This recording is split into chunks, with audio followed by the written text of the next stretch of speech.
La segunda carta de Pedro está dirigida a la misma red de iglesias que la primera carta de Pedro, y probablemente fue escrita desde el mismo lugar en Roma. Pedro ha entendido que morirá pronto, y la evidencia que tenemos de la tradición temprana dice que Pedro fue ejecutado por las autoridades romanas durante el reino del emperador Nerón.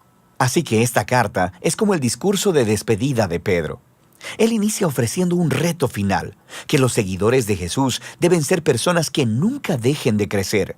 Y a esto le siguen dos advertencias finales acerca de un número creciente de maestros corruptos que están haciendo que los cristianos en estas comunidades de iglesia se desvíen. Primero, por su manera corrupta de vivir, y segundo, por su teología distorsionada. A lo largo de la carta, Pedro está combatiendo las acusaciones que estos falsos maestros han hecho contra él y los otros apóstoles. Y el objetivo de Pedro es restaurar la confianza y el orden a estas comunidades de iglesia. Así que Pedro inicia recordándoles a estas iglesias que a través de Jesús, Dios ha invitado a las personas a participar de su propia naturaleza divina. Esto es, a compartir el amor y la vida eterna de Dios.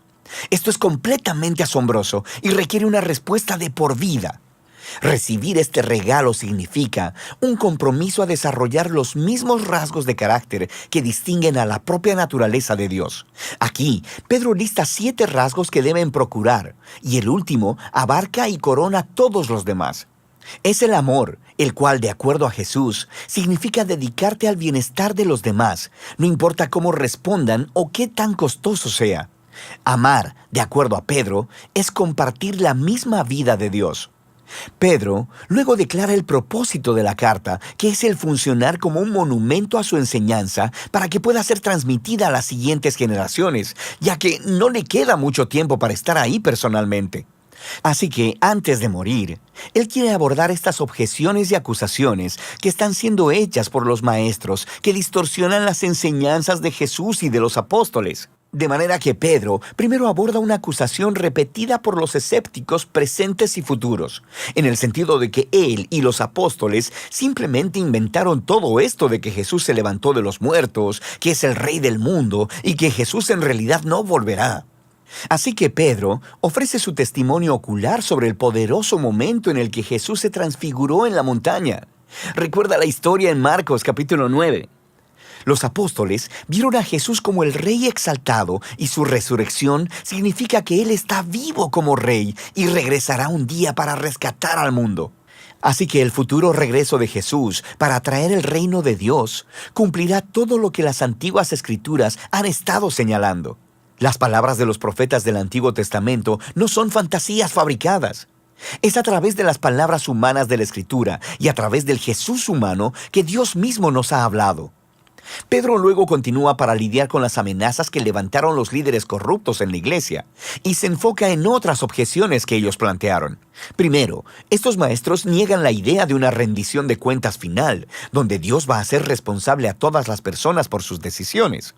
Y esta negación, convenientemente, permite a los maestros ignorar la enseñanza de Jesús acerca del dinero y el sexo, porque están haciendo mucho dinero al enseñar en las iglesias, sin mencionar el hecho de que están teniendo sexo casual. Pero Pedro les recuerda a los lectores que Dios puede responder a la rebelión con su justicia, y lo hará. Él recuenta 3 ejemplos antiguos de cuando Dios hizo eso. Primero, él menciona la historia de los hijos de Dios en Génesis 6, como fue interpretada en una popular obra judía de aquel tiempo, llamada Primera de Enoc. Primera de Enoc dice que los hijos de Dios son ángeles rebeldes que cruzaron la línea y se acostaron con mujeres, ganándose el juicio de Dios.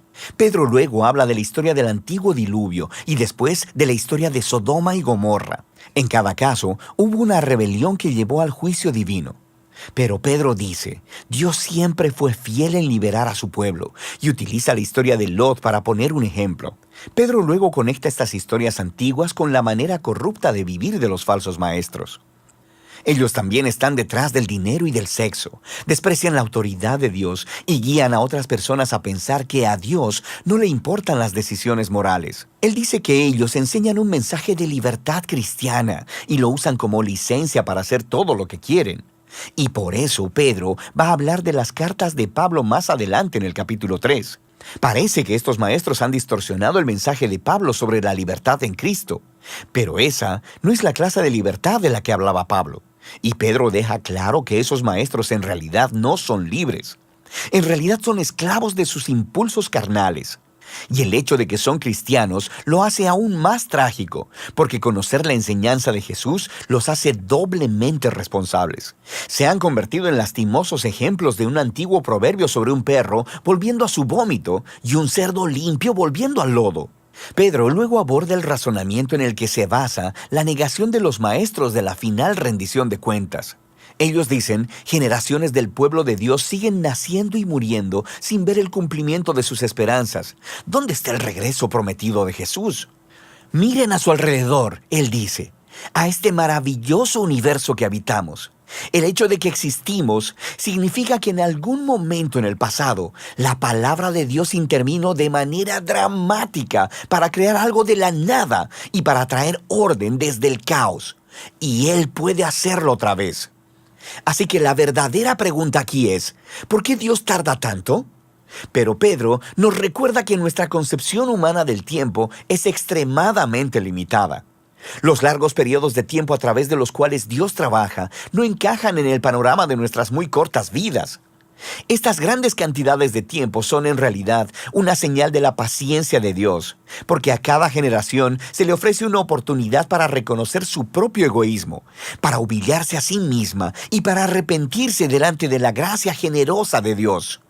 Y la gracia de Dios traerá la historia a su final en el día del Señor. Aquí, Pedro hace referencia a la poesía profética de Isaías y de Sofonías, quienes describieron el día de la justicia de Dios como un fuego consumidor. Pedro dice que los cielos pasarán y los estoicheia serán destruidos por el fuego. Esta es una palabra griega que puede referirse a los elementos, y en ese caso significa la disolución del universo material. O probablemente se refiere a los cuerpos celestiales. En otras palabras, las estrellas. Eso es lo que significa esta palabra en Isaías 34, de donde Pedro está citando. Y en ese caso, esta frase es una metáfora sobre el cielo siendo desprendido, por así decirlo, delante del Dios que todo lo ve. Y entonces, por eso Pedro dice que el día del Señor resultará en la tierra y todas sus obras siendo expuestas. El propósito final de la justicia consumidora de Dios no es eliminar el universo material.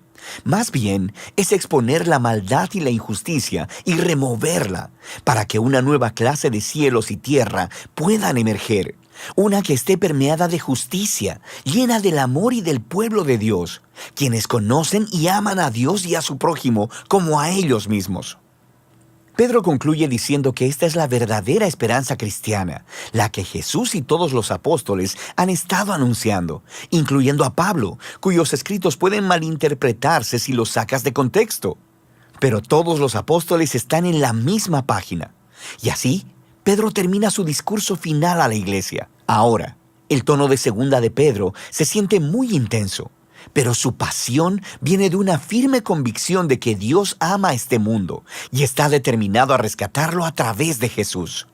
Así que esto significa que el amor de Dios debe confrontar y lidiar con el pecado y la injusticia que arruina su amado mundo. Y en el tiempo de Dios, Él lo hará, abriendo un nuevo futuro para la humanidad y para el universo mismo. De manera que segunda de Pedro tiene una visión amplia y expansiva de la esperanza para todo el mundo y nos reta a examinar nuestras vidas diarias. Y de eso se trata la segunda carta de Pedro.